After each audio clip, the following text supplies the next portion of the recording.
80 familja li jgħixu f'Binja Buqana s'għandhom moħħhom mistrieħ li darhom hija sigura.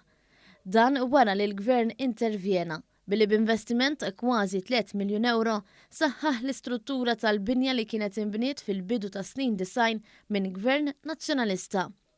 F'konferenza stampa fid-daħla ta' waħda mill-blokok il-Ministru għall-Akkomodazzjoni Soċjali Rodrik Galdes qal li sa mill-bidu li nbniet il-binja kien jidher li kien hemm problemi strutturali fosthom fil-konkos.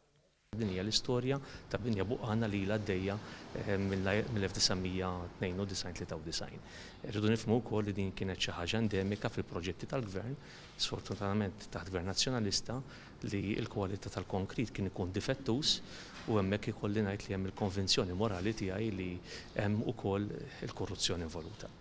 Il-Ministru Galdes kompla jgħid li minkejja li fl-2013 il-każ kien preskritt u għalhekk il-Gvern ma setax ifittex legalment lil min kien responsabbli għal din il-binja.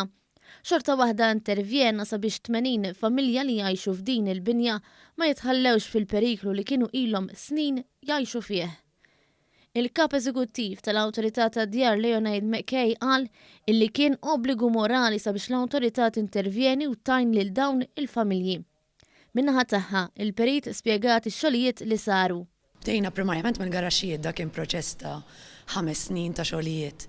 Mbagħad tlajnaw fis-solar ta' fuq ground floor level għax kellna wkoll problema fit-travu fil-kolonni eżistenti.